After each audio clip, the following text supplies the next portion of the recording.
Hello and welcome to my channel. This is Teresa from Teresa's Crafty Cabana.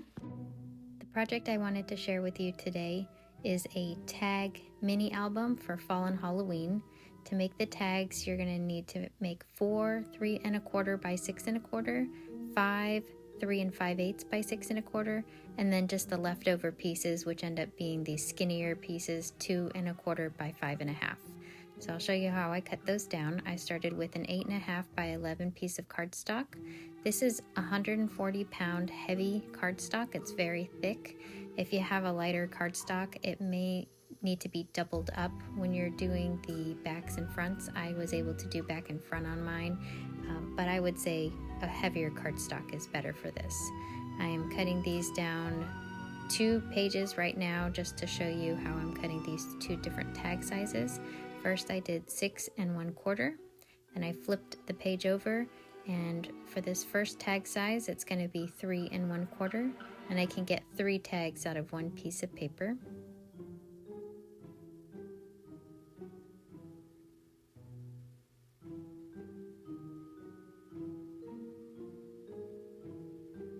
You will need a total of 4 tags, so you'll have to cut down another piece of paper. But for this demo, I just showed how I was cutting those pieces down. The next tag size is 3 5/8. This gets almost exactly 3 tags out of this 1 piece over here.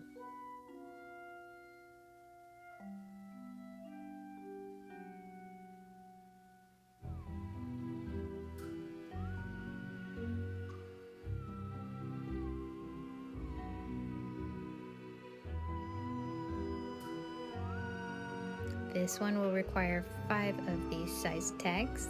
So again, you'll have to cut more out of another page. And here I'm just going to show you the difference in the sizes. You don't have to do this. This is just how I created this album. I really liked it. Was like a stair effect that I'll show you at the end of this project what the effect is, but I really liked how it stacked. So that's why I did the 2 different sizes. These are the leftover pieces from when I cut the paper down to 6 1/4. I just cut those in half. That was at 5 1/2 on all of these pieces.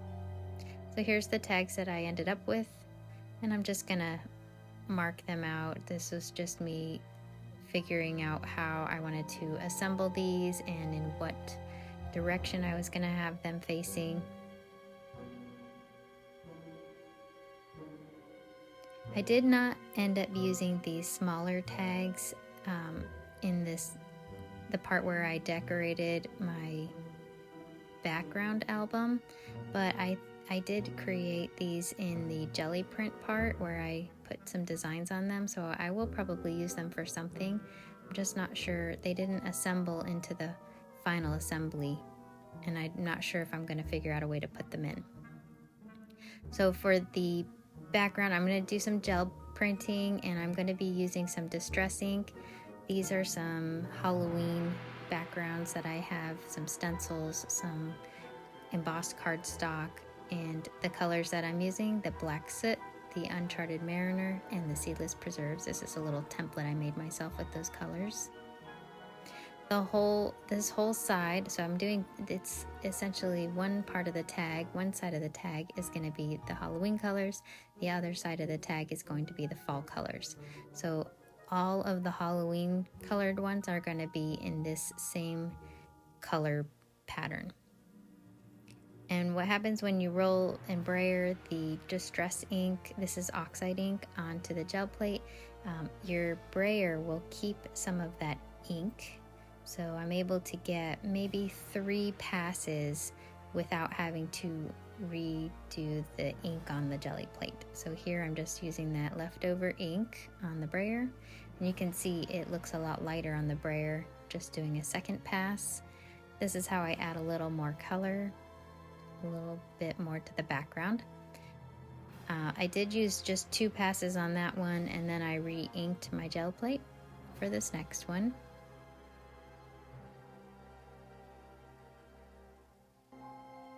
And now I'm going to use a stencil.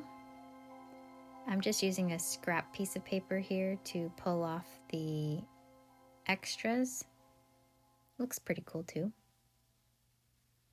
And then I'll put my tag on it. And right now I'm just kind of in the building up color stage.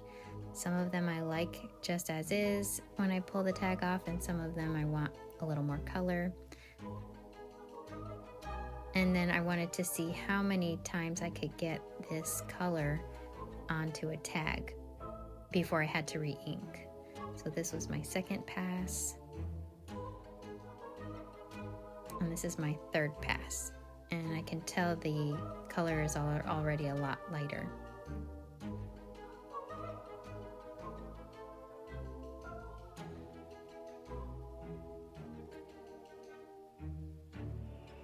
I just wanted the negative of this one.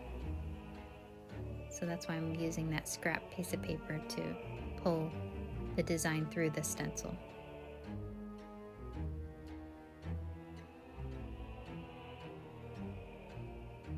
And here it looks pretty cool. It's splotchy, but I like it. It's very light though. You can see the difference, how much lighter it is. I did one more, so this is like a fourth pass, just to see if I could layer up a little more color without going too heavy on the color. And it did. It darkened it just a little bit. So I'm just kind of learning this technique. I've seen some other YouTubers do this technique with the Distress ink, and I wanted to kind of put my own spin on it with how I do my jelly print backgrounds with my design, using my stencils and my embossed cardstocks. So this is kind of my take on using the Distress inks. This is just a spider web I cut out of clear plastic, just a die cut that I had. That makes it so that I can reuse this in my jelly printing.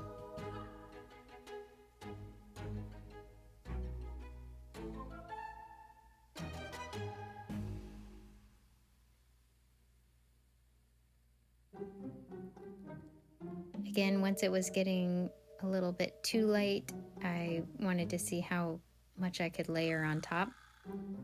I didn't want to overwhelm the designs that I had put on there, so this is again just testing it out, seeing what I like and what I don't. This page I could tell it was so light I didn't even pick up any color, so it was time to re-ink.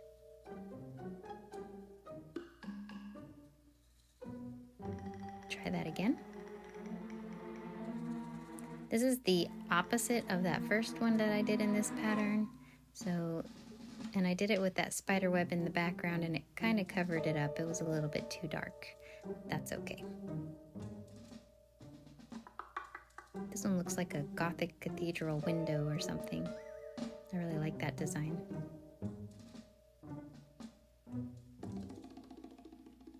I'm going to darken that one up just a little bit.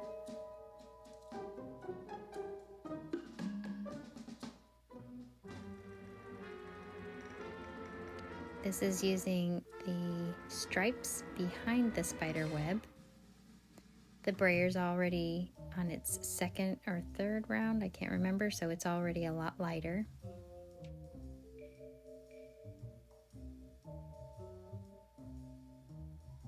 You can see how it gradually just gets lighter and lighter from the first fresh ink to the fourth time that I used the brayer. Time to re-ink.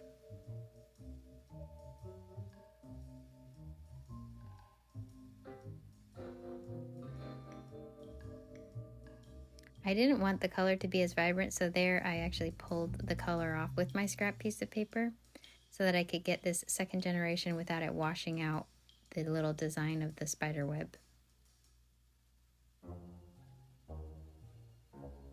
I think that looks nice.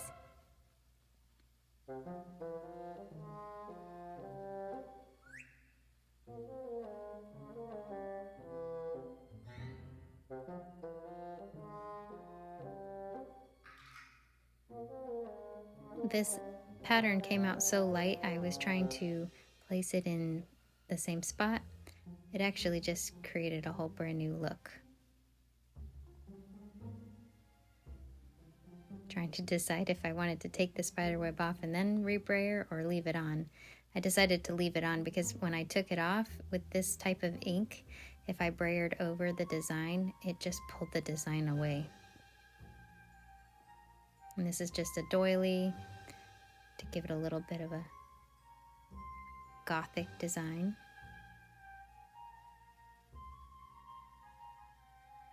Or steampunk.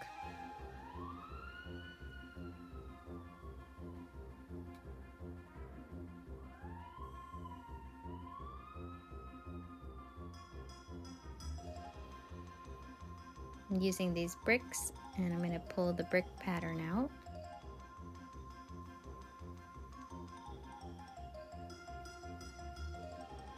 So the inspiration for this project was, well, I really wanted to do something for fall and Halloween, and as I was kind of coming up with some ideas, I really wanted to have some sort of a book or an album that maybe I can put some of my favorite fall pictures from over the years in it. And then I really wanted Halloween too, so I thought this was a nice kind of marrying the two, one side and then the other. And I really like this idea of just creating a bunch of backgrounds with the same ink palette. Number one, it was much less to have to think about. I was able to just kind of seamlessly go through these different tag backgrounds with the different designs, and it was really, I thought it was very relaxing doing this part. And I loved how each of the designs, even though some of them were using the exact same stencils, they came out completely different. So these are all the Halloween backgrounds. For the fall side, the colors I'm using are Uncharted Mariner, Fossilized Amber, and Crackling Campfire. I'm going to use the same process that I did for the Halloween side. I'm just going to keep the inks in this order and just re-ink them after every 2 to 3, depending on when they get too light for the feeling that I'm going for. I picked these as my primary colors because they really blended well to make a green and kind of an orangish red. So I really liked this color palette. It was so pretty. And it does look like fall to me, like a blue sky, kind of a greenish blue sky down to the yellows and oranges and almost a red. So this was a pumpkin die cut that I cut out of a also clear film. And then I was able to reuse that pumpkin die cut throughout this. It washes off pretty easily. I finally figured out how to get that little pumpkin design on the background there by flipping my jelly plate over.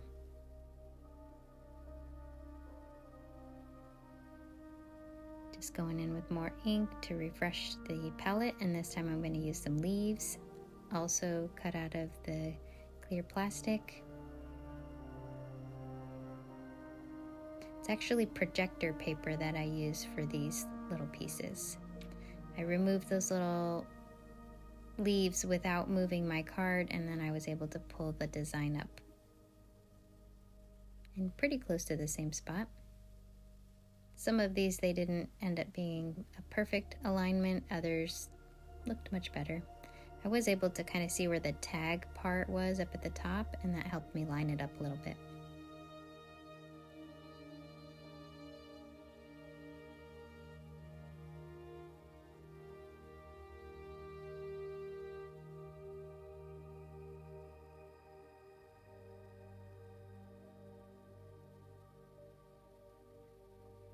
So this series is going to be just these backgrounds that I'm making, but the next video that I'll be making is going to show how I assemble these tags together to create the mini album.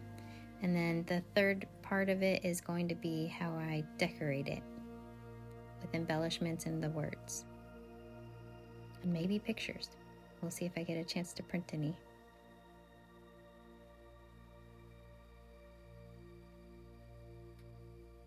If you've never tried the Distress Oxide on the jelly plate, it's a very unique way of using the jelly plate. At first I wasn't sure how I would like it, and I really do like it. The differences from the paint that I find is that it stays wet. So on the brayer, I don't brayer off the color. It just stays on there, and that's how I'm able to just re-ink it. And then on the Gelli plate, it stays wet as well. So you can't really layer a paint behind it. That would just smear it. So it's kind of like its own little thing. And it is very fun. I actually had a really good time doing this, and it was very relaxing for me. I think I will do another album like this, maybe for Christmas time or Thanksgiving.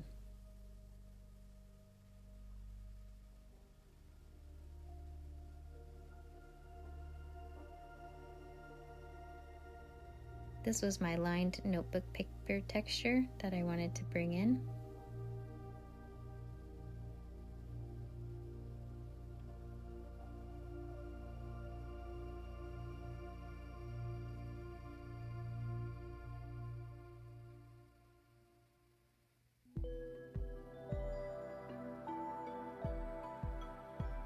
For this one, I kind of watched where I pulled away that stencil to try to match it up better than the very first one that I did on this side, this color palette. I think that turned out pretty nice. So here are all the fall prints that I made.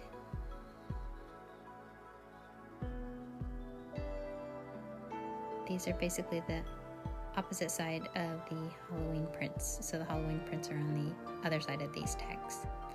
This is just a glimpse as to what the next video is going to cover. It's how I assembled these tag pieces together. So stay tuned for that video. Subscribe if you don't want to miss any of the details, and I'll see you in the next video. Happy crafting!